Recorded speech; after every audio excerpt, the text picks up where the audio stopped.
Kashmir, please?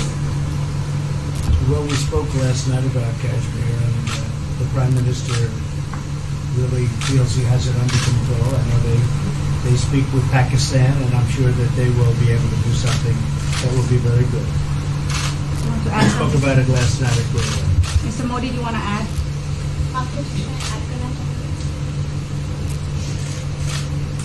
Bharat और पाकिस्तान के बीच कई बायलैटरल इश्यूज हैं और पाकिस्तान के प्रधानमंत्री के चुनाव के बाद जब मैंने उनको टेलीफोन किया था तब मैंने उनसे कहा है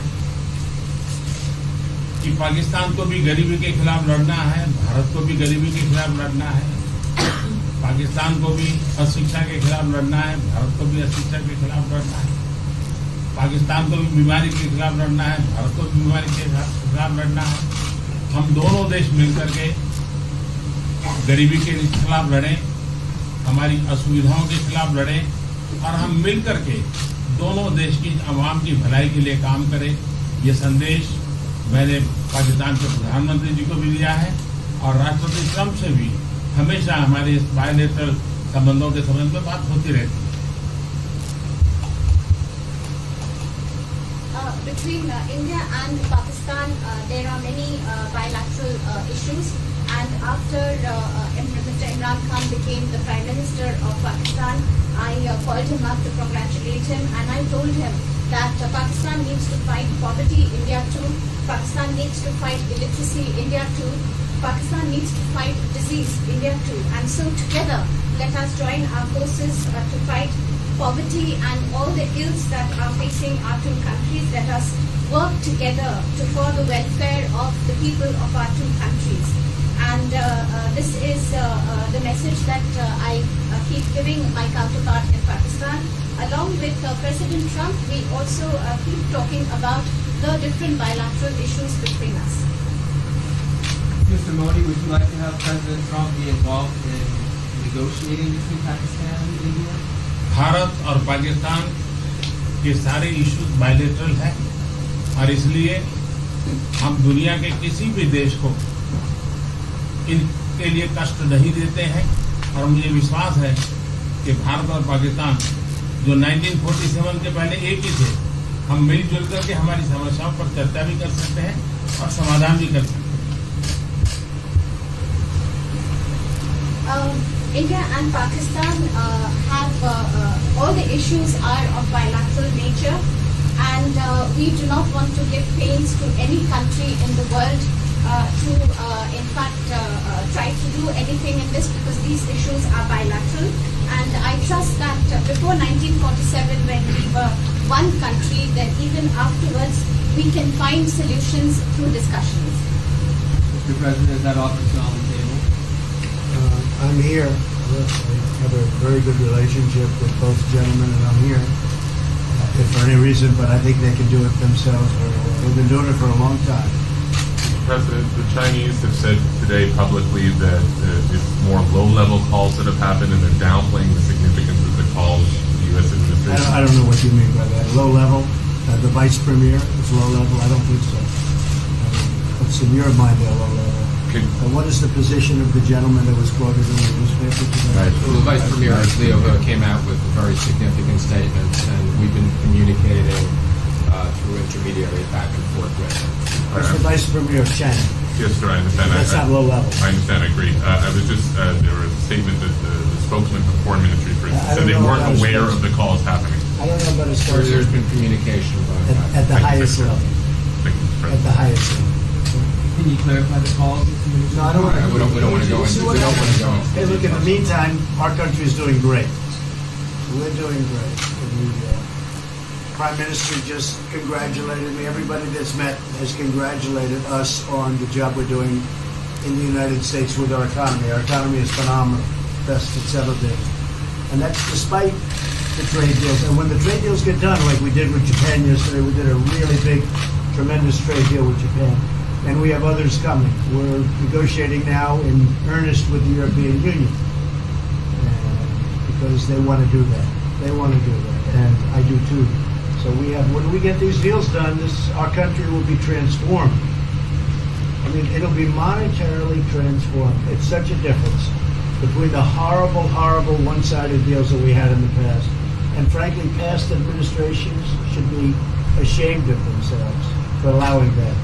But we have many of them. One of them is the USMCA, Mexico-Canada. And hopefully that'll get voted on very quickly. Everybody wants it to happen, so hopefully we can make that a bipartisan bill. But we have many trade deals that are doing very well, and including China. And I think it was necessary to go through this, you would say a rough patch, but I'd say maybe much more than a rough patch. But that's okay, because we've been paid billions and billions of dollars. And you know that prices haven't gone up, and there's been no inflation. And we've put a lot of money in the Treasury, and tens of billions of dollars. And I've given a lot of it to the farmers that were hurt. I've been able to give a lot of money, compliments of China, to the farmers that were hurt, because we gave them 16 billion and we gave them 12 billion the year before. That made them whole. That was the amount of money that China didn't invest to our farmers, give to our farmers. So the farmers have been amazing, but they're very happy with the job we're doing. But eventually they're going to be the biggest, or one of the biggest beneficiaries. Okay? Mr. President, did you attend the climate session?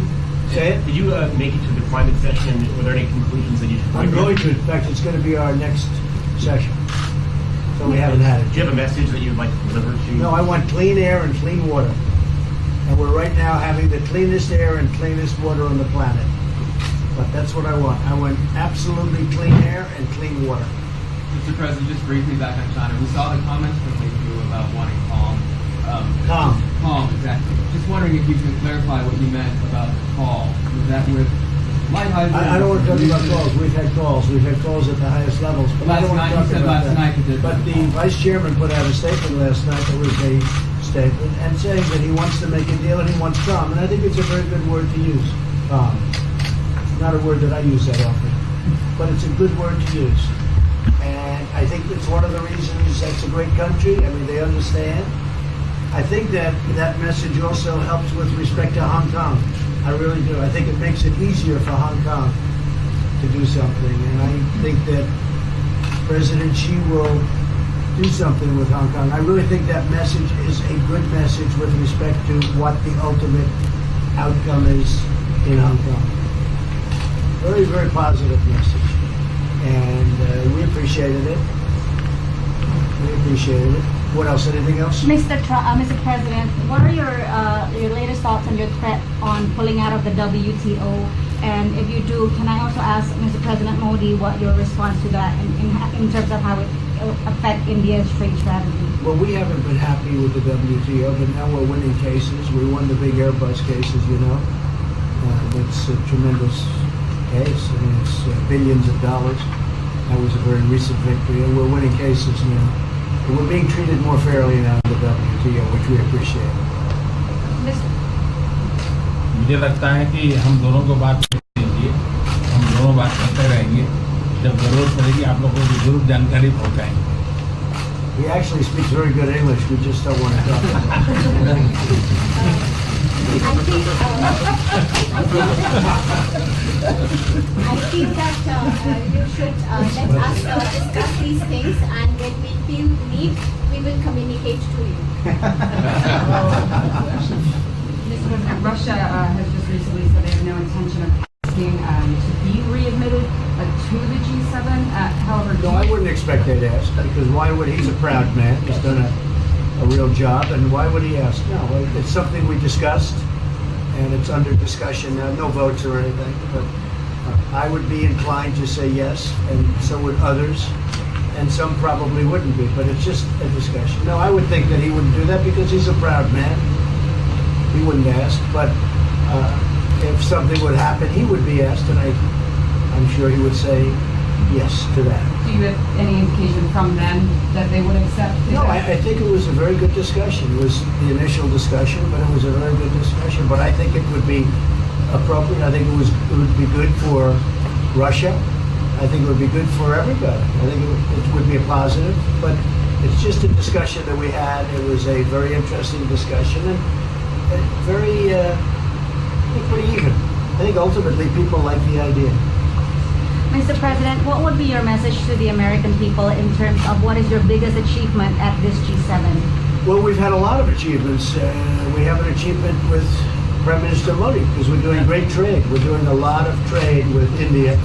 That's an achievement. I think, obviously, the Japan deal is a tremendous achievement because it's one of the biggest trade deals and it affects directly our farmers. Even the fact that he's taking all of the excess corn that China didn't take, hundreds of millions of dollars worth of corn, and he's buying that. Japan is buying all of that corn at a fair price. And, that was great. So that was very important.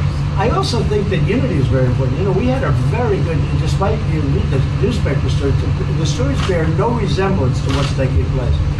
You saw me with Chancellor Merkel. You saw me with all of them. The relationship is great. We have 7 nations. In addition to that, we have other nations like India and others that came in. Australia came in, Scott. We have a lot of people came in. And I'll tell you that it's been total unity. What would be the There's been area of most unity, There's been no sir? dissension.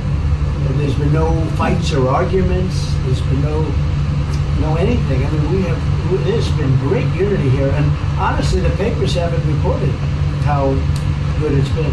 So what would be your most common ground? Is it climate change? Is it gender equality? I think we have a lot of things, but I think really the unity, the fact that we're all getting along so well, I think is one of the big takes from this. We really have good relationships, and we're doing a lot about a lot. Just so we get our reporting right, I'm going to give it one more crack on China. When you were referring earlier to the good statement, which we all saw, did you mean to say that there was also a call last night, or was there not actually a call last night? There were discussions that went back and forth, and let's just leave it at that. Last night, and before last night. Yes. With China? With China, and before last night. Numerous. Look, they want to get something done. I've been saying that for a long reason. And why wouldn't they? They want to get something done. They've lost millions of jobs. Their supply chains are being hurt. And once those supply chains go, you can develop new supply chains. You can't get them back into China. So China is run by really a great leader. I think he's a great leader. He wants to do something. They lost over 3 million jobs in a very short period of time. A lot of companies have left China and they're leaving China. They want to get it done. I knew that. I could have told you that without talking, but we are talking. And would you still like to see U.S. companies leave China? Depends on whether or not we make a deal. If we don't make a deal, I'd like to see them leave China. Absolutely. If we make a deal, I'd like to see them stay there and do a great job. Mr. President, on the Afghanistan peace talks, do you have an updated timeline, or are there any snags? No timeline, whatever it is. We're no rush. I mean, we're there. We're really a peacekeeping force more than anything else, frankly. And said we could win that war in a very short period of time, but I'm not looking to kill 10 million people. Okay? And we are working along with the Taliban, with the government, and other people too. And we'll see what happens. No timeline. Thank you very much. We're going to be doing a news conference in a little while. Just one more thing. If you need one, do you need one? I don't think you need one. Always thinking. I mean, I can't imagine any other question. I just want to thank the Prime Minister. He's a great leader right here. Would you allow him to have nuclear Great weapons? election result. Would you allow him to have nuclear weapons, sir? Thank you, Press. Thank you, Press. Would you allow India to have Thank you, nuclear Press. weapons? Thank you. Thank you, Press. YouTube પર જાઓ અને અમારી channel satyday.com ને subscribe કરો અને બાજુમાં જે નાની ઘંટી છે તેમને ક્લિક કરો જેથી અપડેટ ન્યૂઝ તમારા સુધી પહોંચી શકે.